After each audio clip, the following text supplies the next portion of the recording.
like people like get really personal and really upset at state parks. And it's so funny. It's like, I live here. I should get the Yeah. best. Yes. That's not how that I works, pay I your guess. salary. I should get better. I I don't think taxes should be a thing, and I don't pay them regularly, but if I did, I would be your boss, and therefore I think I'm your boss. Oh, speaking of which, so I had to get a new car at the end of last year because of my wreck. And then when I paid my vehicle tax, I paid the previous car's tax by accident. And I didn't find out about it until like a month later from the county tax people when they reached out to me again for another bill. So then when I fixed it, I just felt like relieved, like, okay, I didn't like let a month gap overlay of my delinquency payment so I can rest at night. And in South Carolina, the tag, and I think if I'm right, the previous year was yellow. Mm-hmm. This year, if you've paid your taxes, or last year, it was green. So last year was green. 2021 is green. 2020 is yellow. This year, if you pay it for 2022, it's a white sticker you get for your decal for your license plate. Every time I drive and I see someone with a yellow still, it drives me bonkers. And I judge people. I try Yeah. not to, but I judge those who are delinquent in your just vehicle tax. Now, look, hey, if you have hard times, hey, I get it. I feel it. I get it. But I'm sitting there like, come on, man. Yeah, I'm really bad about not paying my vehicle tax, and I'm I gonna think I send pay an anonymous tip to come get you. my vehicle tax is paid right now, but I probably pay a late fee every single year. I'm gonna see when that tag runs. I'm gonna send an anonymous tip on that week Oc- after. October and December. Recording an episode with a fugitive. Great. Good to know. I have paid my taxes. I am all up to date on my That's tax what Wesley information. Snipes said. But just this honest man. I am up to date on my tax I love how information. like 2 episodes And ago that's the we're story, admitting and I'm all the things that sticking you to it. do questionably, and now this episode's like, I am a man of my word. I am I honorable. uh I don't do anything questionable, and I am. I try to be a man of my word. And we're men of our word here on Once There Are Mm. Views. This is Andrew Ooh, Van. The culprit on the other end, that's Dustin Bays, that's DB as me. to some, his Pew, prison name. pew. And today, if you couldn't tell from the title of the episode, we're reading about Brookgreen Gardens in Murrells Inlet, South Carolina. And the reason we're reading about Murrells Inlet, South Carolina is because it's summertime, folks, and you need a place to visit. We've done some places in Myrtle Beach. We've done Pawleys Island. Today, Murrells Inlet gets a shout out here. Shout out to my sister-in-law, Elizabeth. I believe she's from Murrells Inlet. She has family in Murrells Inlet. Doesn't seem like a fun place according to Brookgreen Gardens, but we'll do the best here and read some stuff here. So I got one about the butterfly exhibit. Let me get the music going. Came for the butterfly exhibit. There was no info online saying it was closed. My whole family was excited for it, and we traveled very far. We ended up going to the zoo part because of the butterfly exhibit being closed. It was so sad and devastating. The habitats were painful to look at. Many animals left with no water. One otter exhibit looked clean while the other couldn't even see the otters because it was so thick and dirty. The mud was stuck in their fur and they matched the gross water. So sad. I wouldn't let them pay me to go back. So sad.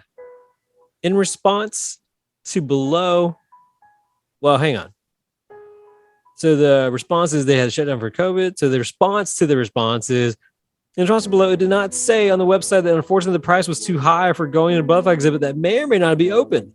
After requesting a refund after being on there for 20 minutes, they gave me a contact email to which I never got a response. So thank you for that. Well then, I mean, if you saw an otter I would in freak out. That'd be awesome. I mean, yes, first off, otters are really cool. Yeah. River otters or sea otters? I mean, we're in South Carolina, so I think they would be river otters. So if you saw a river otter in thick, dirty water that Ooh, matches how fur, dirty was it? would you Is it break like- it out? Would you be like, "You're coming home with me, bud? Yeah, I'm gonna give you a good life. I'll explain it to the wife later why there's an otter in the bathtub. You're coming home with me." Abby would be absolutely on board with me bringing an otter home. I think it would be a no-brainer. I think your dog would be very confused though. Wally would not know what to do with a large river rodent. He'd just be like, but that's my bed. Do I eat this? What Do I be like, no, Wally, you don't need this. And then the next thing you know, the new plaything is like juggling rocks, and he's like, "Look at this! I'm gonna tuck this in my shoulder." And then Wally's like, "Oh man, now I gotta get my unicycle back out, and I haven't been practicing. It's gonna be." I like this one. It's a complaint, like as if they're like a sibling to the Gardens. Lights were pretty, but the staff was way too up in our business. They should just do their jobs and not be so worried about where we were talking about. About mind what your we're business. talking about. Mind. Excuse me. Why are you asking all these questions? Excuse me, Making ma'am. statements. You're quite I don't know how to put this. You're some of the guests are a little upset of the volume of your conversation. What are you talking about? So I'm sure you guys are having a good time. I hope you are. We just asked to please lower your voice. Oh, okay. I was just trying to have a nice intimate This is a hard bit to keep up because my wife is trying to sleep. No, we're doing it. We're doing it. We're doing it. You gotta commit to the bit. I was just trying to have a nice intimate conversation with my lover here. I'm sorry the guests are complaining. I'll just wrap up my conversation real quick. I just love that she's like half asleep. She's like, "Who? What like- the fuck? What?" Yeah, I'm gonna abandon this bit now so I don't do a divorce later on. Shout out apps. All right, here we go. Another one here. Went there a couple weeks ago with a family who came from New York. Sorry to say there were no flowers, but a bunch of green weeds, not even grass, a few animals, and there was really nothing to see. And it was all a waste of money. Please believe me, don't throw your money down the drain. Go somewhere else. That was all one sentence, by the way. I seen better price for free. I seen better price for free. They got green weeds. Green weeds. Your Brookgreen Gardens got green weeds. Oh, they did go last month. That must have been 420. No, I'm just kidding. What if that was a response? They walked in like, I seen better weeds somewhere else. And the cops are like, where? Maybe that's why the staff was up in their conversation. They're like, All up in their business. ma'am. This is another person who's like, Oh, yeah? I wouldn't go to this place if they would advise me or pay me. It's weird. Are there zoos out there that like stand out and hand money for you to go in? Because I gotta know. We need to walk. Does Greenville Zoo give you money? No, but if you buy an overpriced ticket, you can get that beer once a year at Brew in the Zoo. Brew in the zoo. I'm not a huge fan of zoos overall. It's like, but conservation and stuff. It's good for them, I guess. I'm trying to like scroll down and find one. Oh, here we go. All right, go. If you enjoy being physically threatened by an employee, as documented in the local county sheriff's office, and then dealing with an equally unprofessional staff from the CEO on down, then this spot may be for you. In my lifetime of travel, I cannot think of a more inept, unpleasant, and or unprofessional group of people housed within one organization. When your response from management after being physically threatened by an employee is, "I'm sorry you didn't have a nice time," one really has to wonder exactly who is running this place. Date of experience, June 2020.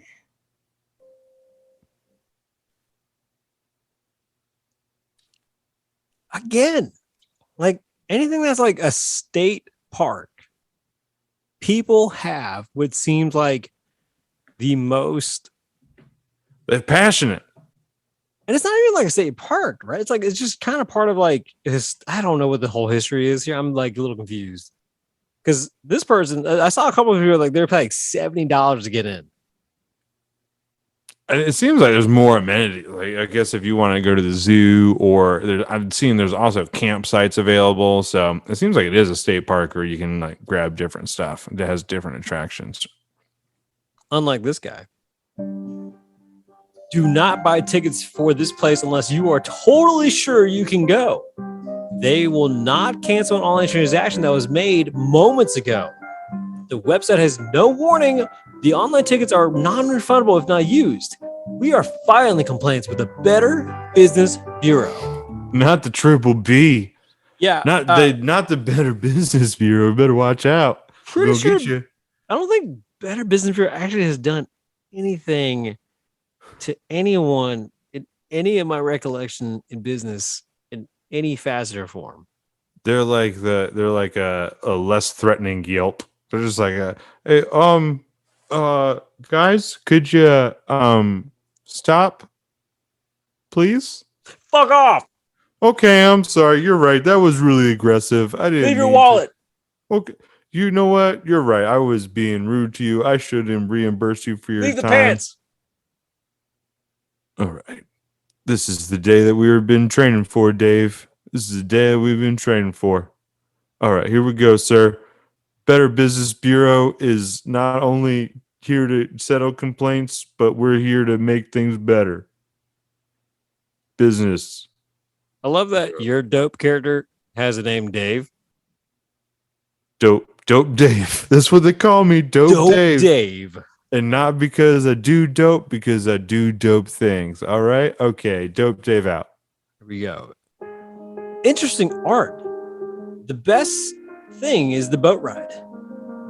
Would have had more entertainment from feeding myself to the plentiful wildlife that we did not get to see because it closes early. Again, poor planning is not an excuse to like I was just like a thinking business. that. Oh man. Oh, hey, you said that you closed at 6, and then you closed at 6, and that makes me mad.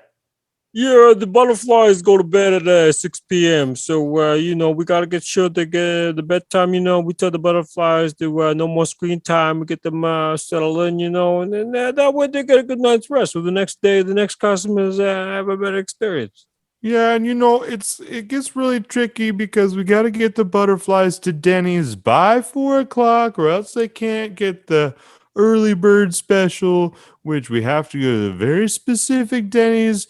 Can they put the early butterfly special? Because if you give a menu to a butterfly and it says early bird special, oh my God, you don't want to know how crazy they can get.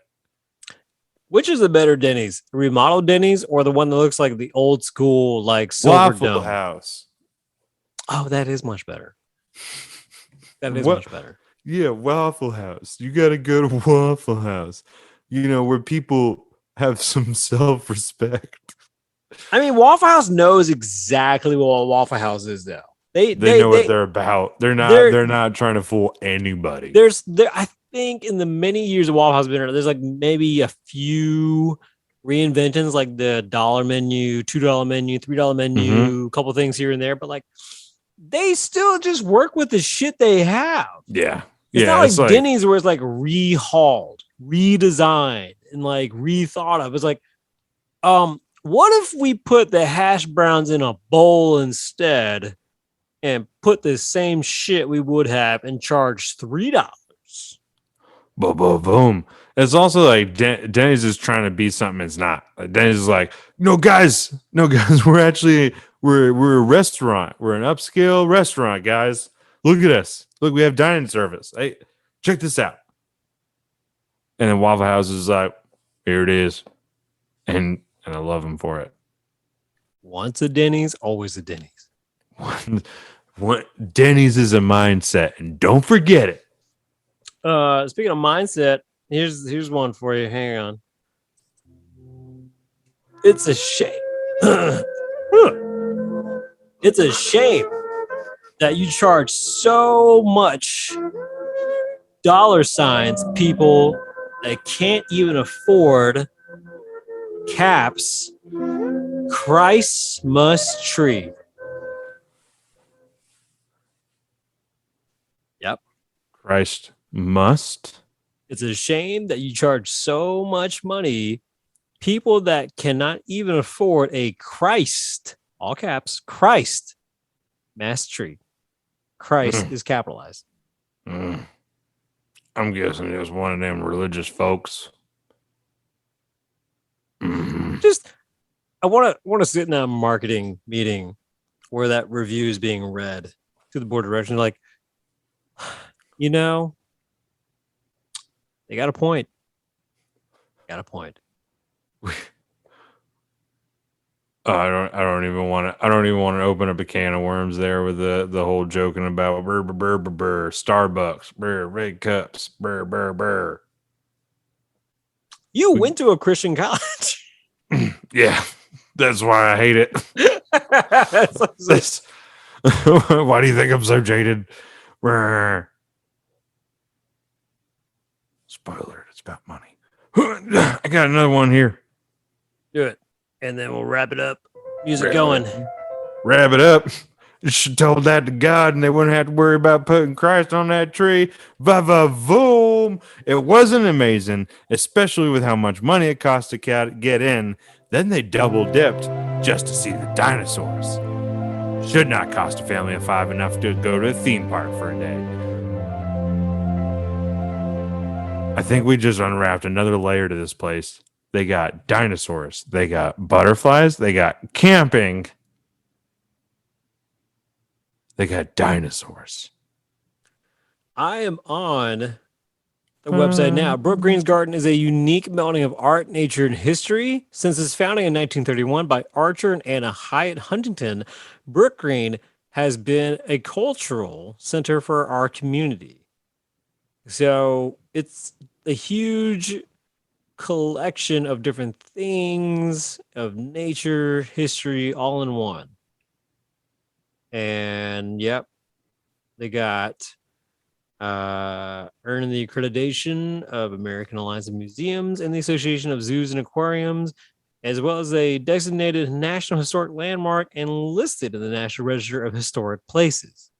So it is all the things above. You know, I'm sold. If I am ever near Murrells Inlet, I will be checking out this 501c3 nonprofit organization whose mission is to collect, conserve, and exhibit figurative sculpture by American artists, to cultivate and display garden exhibit sculpture therein, and a whole bunch of other things that I don't want to read because that's way too long of a mission statement. Nice. Yeah, I would check this place out.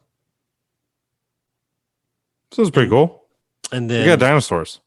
And then you got to make sure when security approaches you to film it for TikTok so you can show the world how they all up in your business.